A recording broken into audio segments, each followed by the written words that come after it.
But I'd like to introduce today you to Elinor Kershaw, which I'm sure everybody has met. Her title today will be Competing Equality, Women's Rights, Gender Identity and Quakers. A wide and interesting area, I think you'd agree. So when you're ready, Elinor, you can begin. So the prepared part of my talk lasts about 25 minutes in total, but I will pause after a couple of the sections to allow for sort of specific questions to help your understanding if I've said things that don't make sense. There'll be time for general questions and discussion. I have left out various topics to keep it within the hour, but we can come to them if there's time in the discussion, or I'm happy to discuss them at a future point. For those people who are engaging with yearly meeting, you could, if you wanted, see this as a preparatory session for that. But equally, I'm happy to have further discussions with people if they would like, relating to that. So equality to me is not that everyone should be treated the same, rather that we should work towards everyone's experience, access and opportunities being equal. On that basis, I will say unapologetically that my position on transgender and gender diversity is one of inclusion, which comes from a principle that those who are more marginalised do require greater support. I also believe that there can be no equality without truth. And in this area, I see frequent perpetuation of misunderstanding and misinformation, which fuels objections to inclusion. So I'd say over the last 5 years, a significant equality issue has come to a crisis point in the UK, sparked in part by the consultation on the Gender Recognition Act in 2017. A subset of feminists, gender critical feminists, have come to command a lot of media and political space with their opposition to improved rights for transgender and gender non-binary people on the grounds that they're a threat to women's rights and in some cases a danger to women's safety. Quakers specifically were drawn into this when one of these groups, called A Woman's Place, secured room hires for their campaigning events at several meeting houses, Brighton, Manchester, Norwich, and a couple of others, I believe. In response to criticism from some friends, there was a position taken to hear all the voices, which is fine in theory, but it's a great concern to many friends because it failed to recognise the deliberately discriminatory position of these groups and to question if there was a basis of truth in some of the concerns being presented. So I'll start with a quick introduction to what gender identity means. So apologies if I'm telling people things they already know, but I'm going to start from a position of that lots of people don't know what this means, and hopefully that will help coming out the other end of this. So gender is assigned at birth by a medical professional looking at the genitals of the baby and writing it on a form. That's literally all there is to what somebody's gender is given to them, that goes with them for the rest of their life. Many people feel this gender is right and they never question it, although they might question the roles that's expected in society based on that gender. Some people feel strongly, often from a very early age, that gender doesn't feel the same. Their gender doesn't feel the same as the one they were assigned at birth by their external appearance. Some will be able to or want to transition and others won't. Being forced, either literally or by circumstances, to conform to a gender which feels entirely wrong obviously causes quite serious trauma.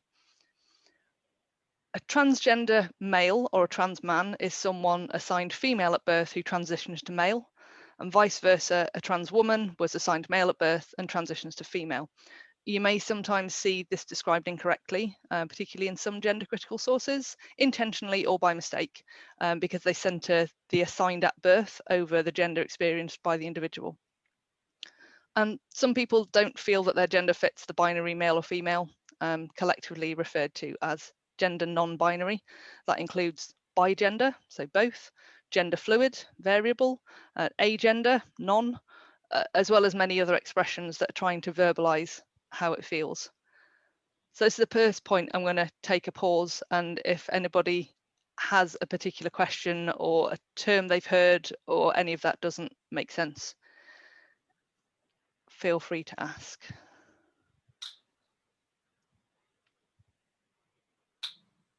Sue. Hi.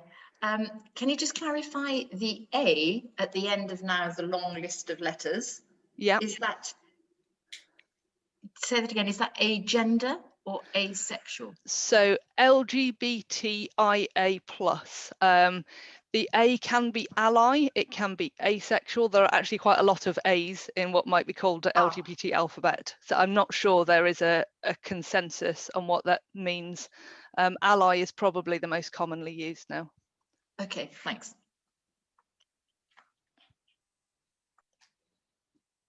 Sue.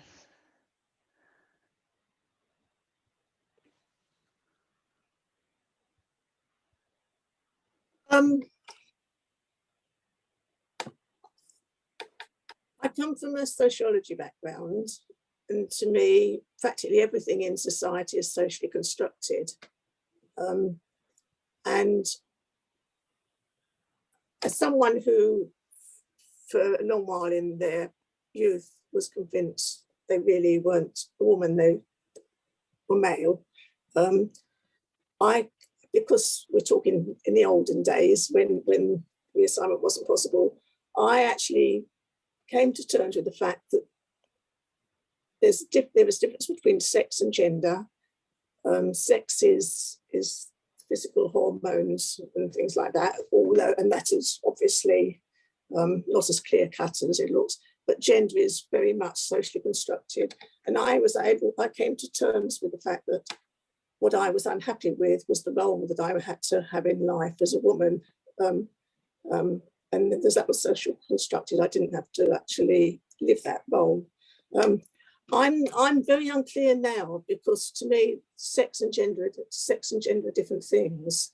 And when we're talking about transsexual, they seem to be conflated.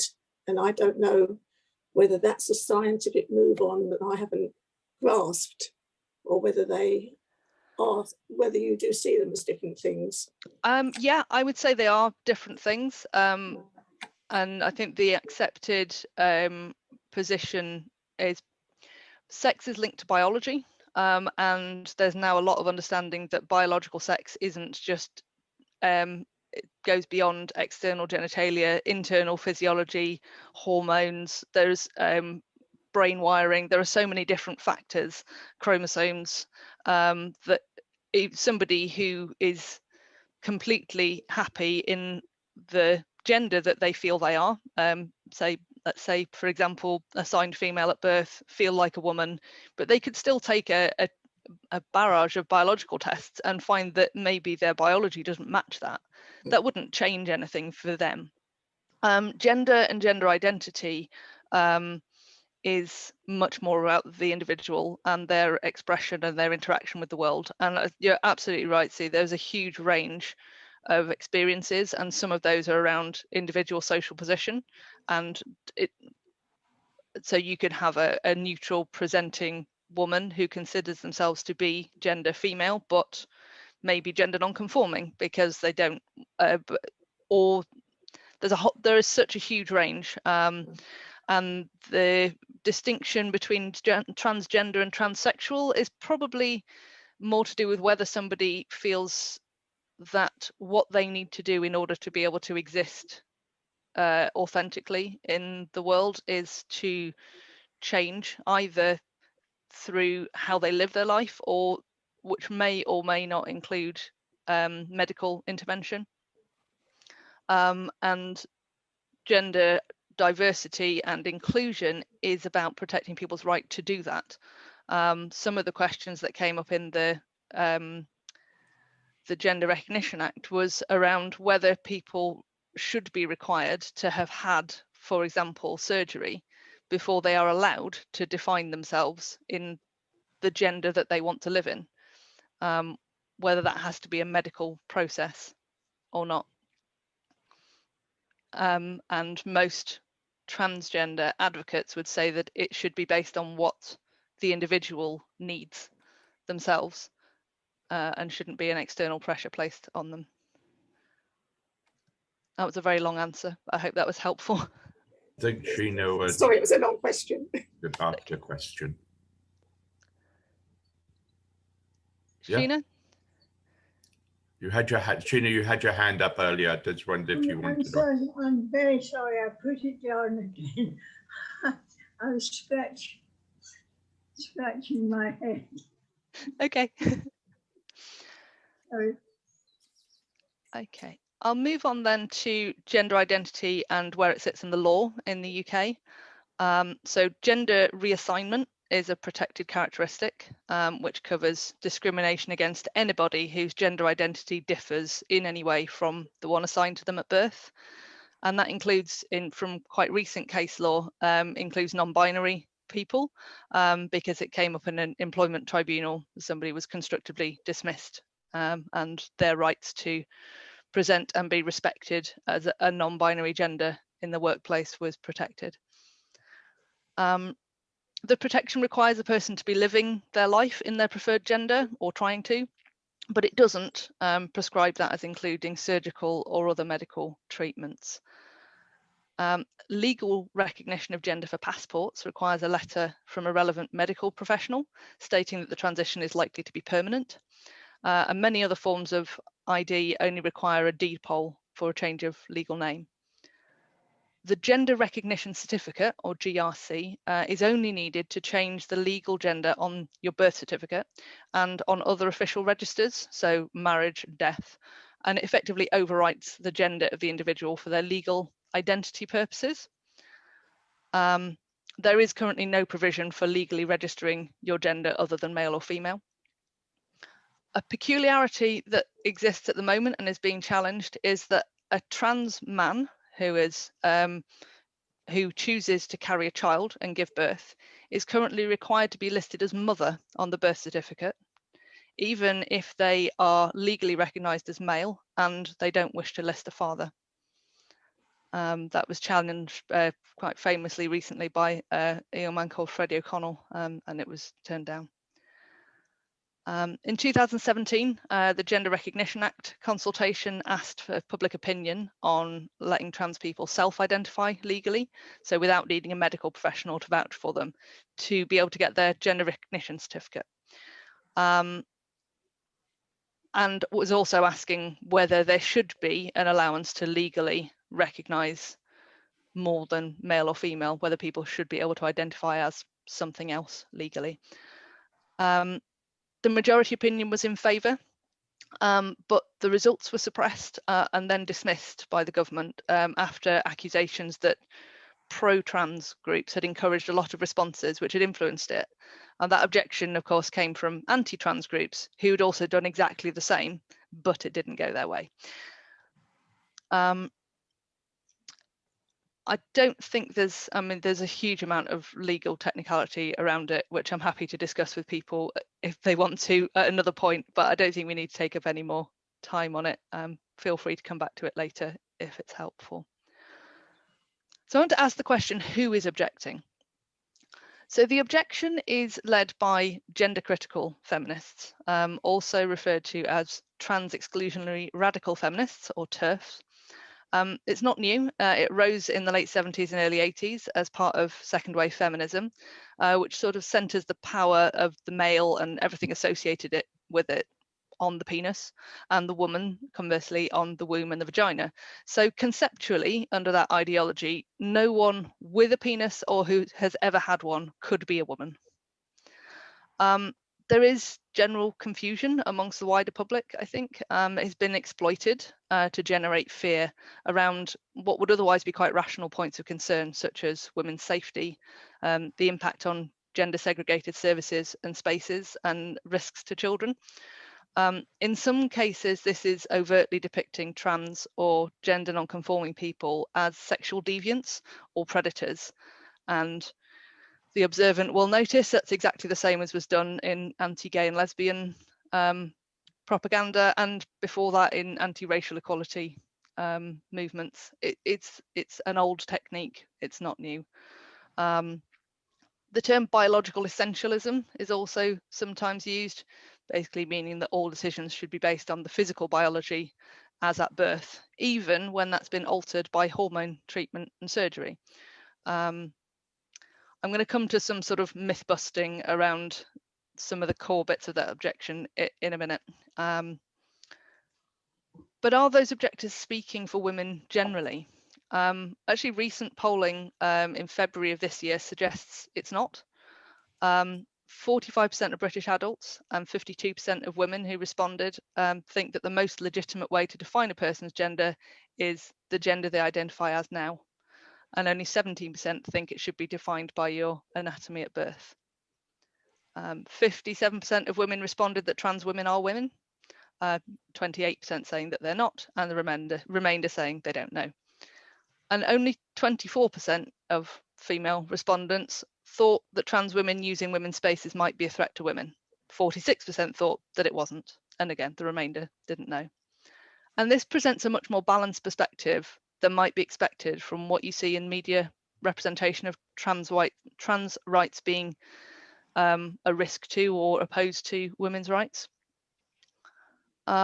The 2017 consultation had a lot of respondents who were not trans, and a lot of the campaign effort from Stonewall and from others was to get ordinary women to make it clear that they weren't concerned by it and that they support the rights of trans people to live their lives. It's also worth noting that the focus is on a perceived threat from trans women only, and in a few cases for preventing trans women from getting support, so effectively forcing them to stay as women, which again links back to that it being more informed by ideology than kind of a genuine compassionate drive for protecting women. So I'm going to move on to sort of the myth busting section at this point. So I've just pulled out things which I think are the most common arguments that are used for it being a risk to women's safety, and answer that from a position of having looked at a lot of evidence, statistics, and this has been of interest to me for a long time, and I'm quite happy to share kind of links and resources if people are interested. So first of all, do trans women threaten women's spaces?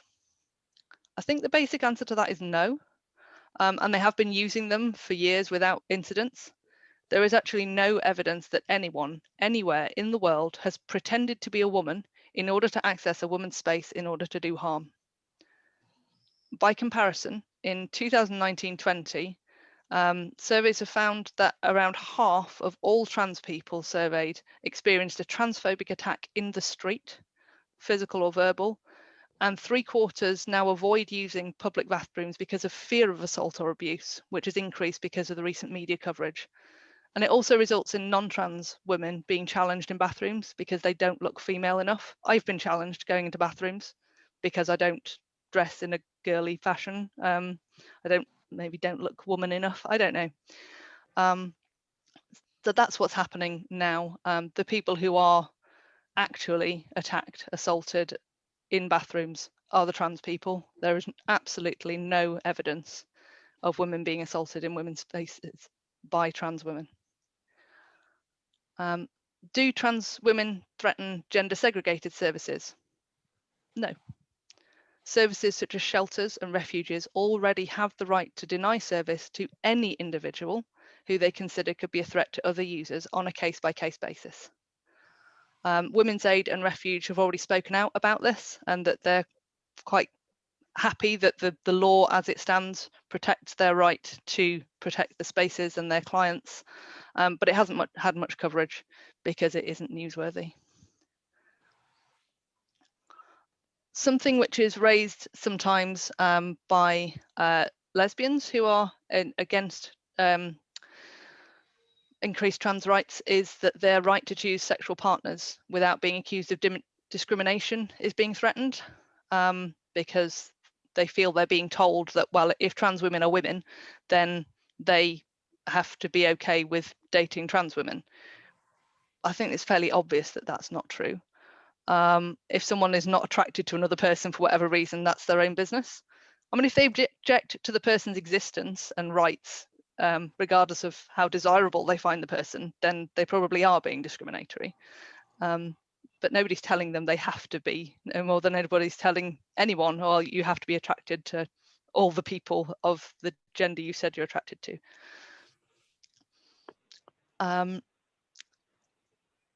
Another one that comes up sometimes is that using inclusive language is eroding the concept of womanhood. One example that's come up recently is the professional use of birthing person or parent instead of mother in pregnancy care, and that's now changed in the standard guidance. It's not eroding the concept of womanhood. Nobody's denying the right of a woman to be referred to as mother if that's their choice. The purpose of it is to train medical staff that not all those who are carrying children will consider themselves to be woman/mother, and until they've met the individual, they won't know. So it's just preparing them to be open-minded and then to treat the individual as an individual.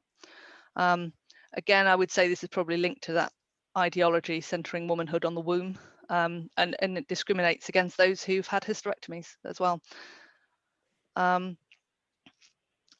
There's an accusation that recent increases in transitions are due to sort of pro-trans ideology, and that being dangerous, especially to young people.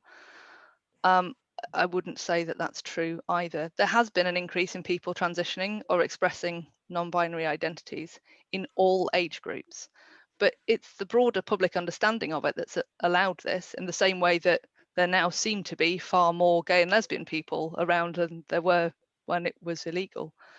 I think that those people who come out as adults as trans almost universally describe it as being part of their lives in some way for as long as they can remember. And young people being able to question and respond openly as soon as it is felt, it saves them from distress that those who couldn't respond to it until adulthood felt. And it allows them to have the kinds of conversations that Sue referred to, of being able to explore openly, what does it mean to me to be whatever gender, and find a place that it feels comfortable. There was a similar correlation seen when left-handedness stopped being punished. The number of left-handed people increased from very low numbers to a stable sort of 12-point-something% of the population. And I don't think anybody would say that that's because pro-left-handed ideology encouraged people to come out as left-handed.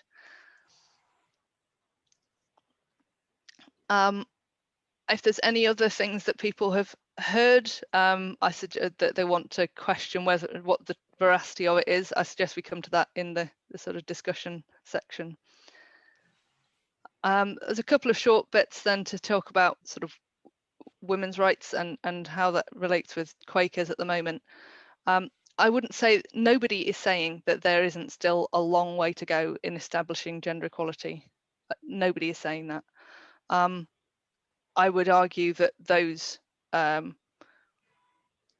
women who are opposing trans rights on the grounds that it is diminishing work on women's rights need to accept that they are actually the majority, that women are half of the population. So when it comes to thinking about discrimination against a smaller proportion, they shouldn't be excused discriminatory behaviour just because they experience discrimination themselves from another angle. I'll read you a short quote from written by Sophia Siddiqui, who was writing in the Institute of Race Relations this June, which I think expresses this probably better than I can. She was talking about how it's part of the kind of othering agenda, and it's really not helping any of us. Nobody from a minority group should be campaigning for the erosion of other people's rights in an attempt to border the other. The denial of solidarity between trans women and feminists, creating a false dichotomy between the two, detracts from issues that affect us all, such as rollbacks on reproductive rights, the epidemic of gender-based violence, attacks on LGBT rights, and the entrenchment of nativist policies across Europe. Arguments that demarcate who is a woman and who is deemed other play directly into the far-right agenda, contributing to right-wing moral panic and drawing lines around who is entitled to rights and who is not. We must resist this at all costs.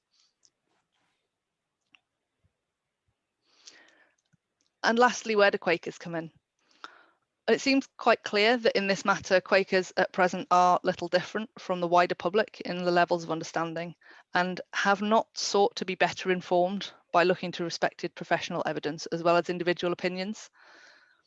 The approach of hearing all sides has been very hurtful to LGBT friends and concerning to young friends, particularly YFGM, have expressed concerns on this. It gives credence to fear-mongering and discriminatory ideologies in ways that just wouldn't be tolerated if the subject of fear were race or sexuality. Can you imagine if a group came to one of our meeting houses, approached one of our clerks or wardens and said they wanted to host a discussion session for people who were frightened of Black people?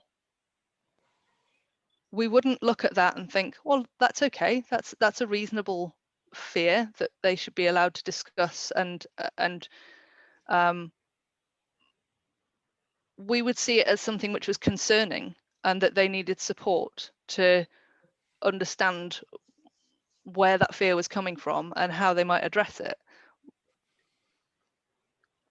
We wouldn't be upholding it as, well, let's hear all the sides on this, because that's a perfectly reasonable, rational position to have. And I think particularly for friends where there have been so much there's been a lot done in recent times relating to Black Lives Matter, and it's been hurtful to see a very different approach taken where the diversity is less visible. We need to be compassionate to those who are concerned, but in the spirit of truth and equality, we need to be able to sit with our individual discomfort and uphold those whose needs and lived experience are different from our own. And yeah, at Britain Yearly Meeting this year, friends will be asked to consider a position on the inclusion of gender diversity. I would say even if there are concerns about how it's integrated into wider society, I hope that no one will deny the lived experience of individuals and their right to be respected and upheld. Personally, I feel that to fail in this would be a gross denial of our shared testimonies and actually the root of our approach to spirituality and faith being based on lived experience.